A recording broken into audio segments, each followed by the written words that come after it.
बच्चों नमस्ते। मैं Sanjay Kumar, Sardar Singh convent inter college, Mahmudabad, Sitapur. आज सामाजिक विज्ञान में भूगोल विषय का अध्ययन कराया जाएगा और इसमें जो दूसरा लेसन हम पढ़ा रहे थे, भारत का भौतिक स्वरूप, तो उसी में हम तीसरा वीडियो इसका लेकर के आए हैं और इसमें हम जानेंगे उत्तरी मैदान के बारे में। क्योंकि पिछले वीडियो में हमने हिमालय पर्वत के बारे में या उत्तरी हिमालय पर्वत के बारे में जो है या पर्वतीय क्षेत्र जो था उसके बारे में जाना था, तो यहाँ उत्तरी मैदान के बारे में हम जानेंगे। तो उत्तरी मैदान जो है तो यह जो भारत का पर्वतीय क्षेत्र है और इसके बाद फिर दक्षिण का पठार पड़ता है। तो हम इस तरह से कह सकते हैं कि उत्तरी मैदान की स्थिति हिमालय पर्वत के दक्षिण में तथा जो दक्षिण का पठार है तो उसके उत्तर में पाई जाती है। अर्थात इन दोनों के मध्य में जो भाग पाया जाता है वो उत्तरी मैदान कहलाता है। अब हम जानेंगे कि इस मैदान का निर्माण किस तरह से हुआ है। तो हिमालय पर्वत पर जो हिमानी पाई जाती है और वो जब पिघलती है और वो फिर जो है सकरी घाटी के रूप में बहते हुए आगे की ओर बढ़ती है, तो उसी में जो नदियां फिर बाद में निकलती हैं तो उन नदियों द्वारा लाकर बिछाई गई मिट्टी से इस मैदान का निर्माण हुआ है। अर्थात हिमालय पर्वत से जो निकलने वाली नदियां होती हैं तो उन नदियों से जो मिट्टी, बालू, कंकड़, पत्थर या जो भी उनके साथ में अवसाद बहा करके लाए जाते हैं तो वो आकर के यहाँ पर जमा होते हैं, क्योंकि यहाँ पर फिर ढाल समाप्त हो जाता है और यहीं पर नदियाँ जो हैं निक्षेपण का कार्य करती हैं। तो उन्हीं के द्वारा लाए गए अवसादों से निर्मित यह मैदान होता है और यह जो मैदान है तो बहुत अधिक जो है उपजाऊ भी होता है। यहाँ धरातल जो है समतल पाया जाता है, इसीलिए कहा भी जाता है कि भारत का जो उत्तर का विशाल मैदान है तो यह भारत का ही नहीं वरन पूरे विश्व में सबसे उपजाऊ मैदानों में गिना जाता है। अर्थात इसी कारण जो है यहाँ पर भारत की सबसे ज़्यादा जनसंख्या भी निवास करती है और अगर रेल लाइनों को देखा जाए तो सबसे ज़्यादा रेल लाइनों का विकास इसी भाग में हुआ है, क्योंकि हम सभी जानते हैं कि रेल लाइन के लिए हमें समतल जगह की आवश्यकता होती है और वो चीज़ यहाँ पर पाई जाती है। इस मैदान का निर्माण जो हिमालय पर्वत से गंगा है, यमुना है या ब्रह्मपुत्र है, सिंधु है और सिंधु की सहायक नदियां जो पाई जाती हैं जिसमें आपकी झेलम है, चिनाब है, रावी है, सतलज है और ब्यास, तो ये नदियां जो हैं तो इन नदियों द्वारा ही लाई गई मिट्टी से इसका निर्माण हुआ है। हालांकि जो सिंधु नदी का क्षेत्र था तो उसके द्वारा जो सबसे ज़्यादा उपजाऊ क्षेत्र जो था वो जब देश का विभाजन हुआ था तो वो पाकिस्तान के हिस्से में चला गया था। तो उधर का अगर पार्ट देखा जाए तो वो हिस्सा हमारे देश में अर्थात भारत में वो कम ही क्षेत्र में पाया जाता है। इस मैदान के अगर क्षेत्रफल के बारे में हम बात करें तो इसका जो कुल क्षेत्रफल है तो 7 लाख वर्ग किलोमीटर इसका कुल क्षेत्रफल पाया जाता है।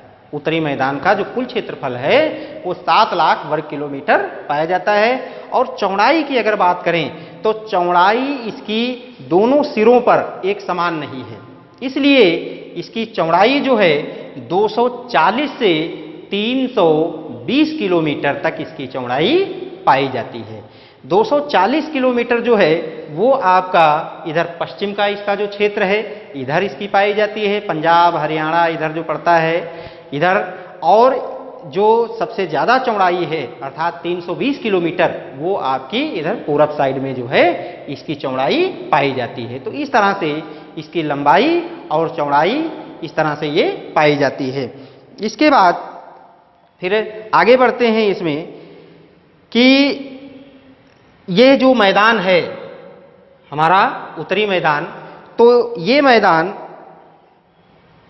पर्वतों से आने वाली जो नदियां होती हैं तो इनके निक्षेपण कार्य से बना हुआ है, ये भी हमने आपको बताया। और नदी के निचले भागों में जब ढाल कम हो जाती है, क्योंकि नदियां जब हिमालय पर्वत से उतरती हैं तो वो एक संकरी घाटी के रूप में नीचे की ओर बहती हैं और वो वी आकार की घाटी का निर्माण करती हैं। लेकिन वो जब नीचे उतरती हैं और जब यहाँ मैदानों में पहुँचती हैं तो उनकी गति धीमी हो जाती है। तो उसी में जो वो अपने साथ में अवसाद बहा करके लाती हैं, तो वही अवसादों का वो निक्षेपण करती हैं यहाँ पर, और उन्हीं निक्षेपणों के द्वारा जो है यहाँ पर अनेक नदी द्वीपों का निर्माण भी हुआ है। ठीक है, तो इस तरह से जो है इस मैदान का निर्माण हुआ है। फिर इसके बाद जो है कि उत्तरी मैदान को सामान्यतया 3 उपवर्गों में विभाजित किया गया है कि इसका जो है हम अध्ययन सही ढंग से कर पाएं, तो इसलिए इसको 3 भागों में विभाजित कर दिया गया है। और वो 3 भाग हैं, जैसे आपका उत्तरी मैदान के पश्चिमी भाग को पंजाब का मैदान कहा जाता है। ठीक है, उत्तरी मैदान के पश्चिमी भाग को पंजाब का मैदान कहा जाता है, अर्थात इधर जो है पंजाब है, हरियाणा है, ये जो क्षेत्र जो पड़ते हैं, दिल्ली है, ठीक, तो ये क्षेत्र जो पड़ते हैं तो इसको उत्तरी मैदान के नाम से जाना जाता है। ठीक, और यहाँ पर जो है ये जो क्षेत्र है तो ये कौन कौन सी नदियों के द्वारा बना हुआ है, तो इस क्षेत्र का जो निर्माण हुआ है, अर्थात जो उत्तरी मैदान है तो इसका जो निर्माण हुआ है तो सिंधु जो मुख्य नदी है उधर की, और उसके बाद उसकी जो सहायक नदियां हैं, जिसमें आपकी झेलम है, चिनाब है, रावी है, ब्यास है और सतलज है।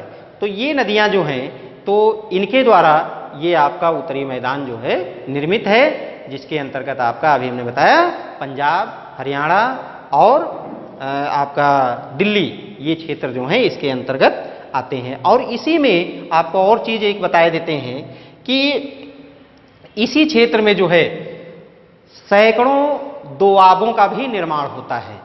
अब दोआब क्या होते हैं? दोआब को अगर देखा जाए तो 2 प्लस आब होता है। ये 2 तो एक गिनती हो गई, और आब मीन्स होता है पानी, अर्थात 2 नदियों के बीच का स्थान दोआब कहलाता है। तो अब चूंकि अभी हमने बताया कि इधर जो है एक तो सिंधु मेन नदी है, और इसके बाद जो है ये 5 अन्य छोटी नदियां जो हैं ये जाकर के सिंधु नदी में ही मिल जाती हैं। तो ये भी जो हैं भारत से ही निकलती हैं और वहां पर मिलती हैं जाकर के, तो इनके द्वारा भी जो है मैदान का निर्माण होता है। तो इनके बीच में जो जगह बचती है जहां पर अवसाद जमे होते हैं और वहां पर पानी नहीं होता और वहां पर मैदान बन जाता है, तो उसी को दोआब कहा जाता है। और ये जो दोआब होता है तो ये बहुत अधिक उपजाऊ क्षेत्र होते हैं, क्योंकि नदियों द्वारा ही ला करके ये मिट्टी से बने होते हैं और इनमें जीवाश्म के अंश पाए जाते हैं, जिसके कारण ये अत्यधिक उपजाऊ होते हैं। ठीक,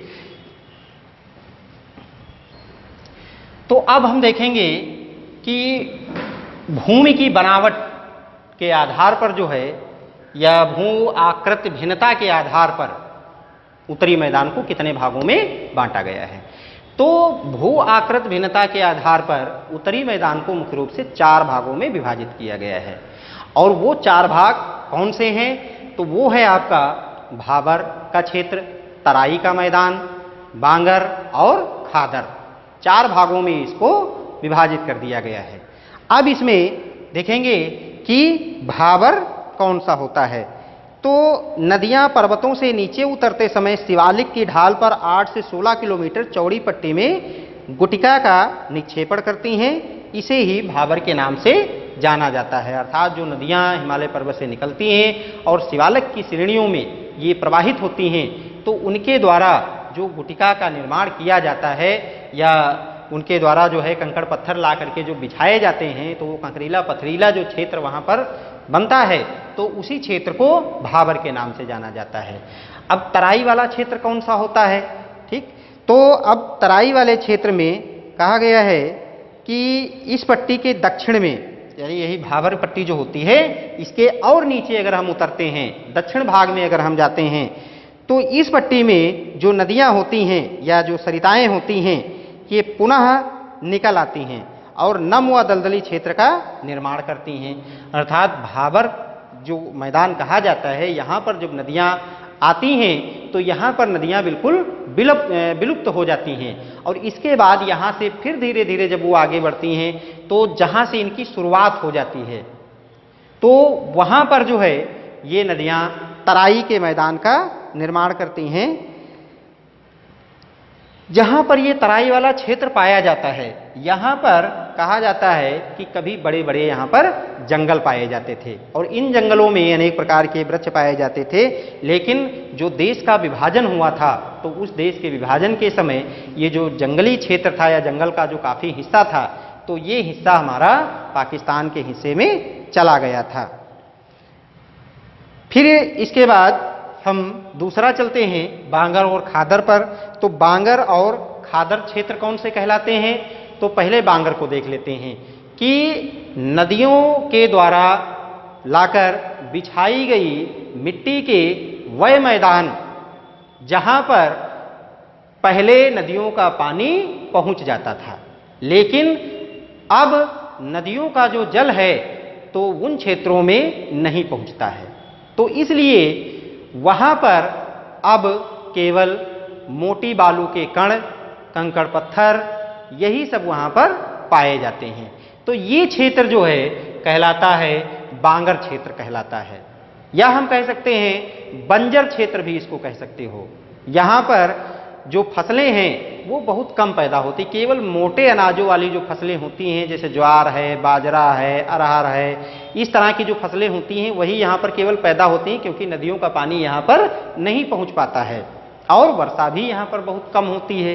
तो इस कारण ये बहुत कम उपजाऊ वाले क्षेत्र होते हैं जिनको बांगर क्षेत्र के नाम से जाना जाता है।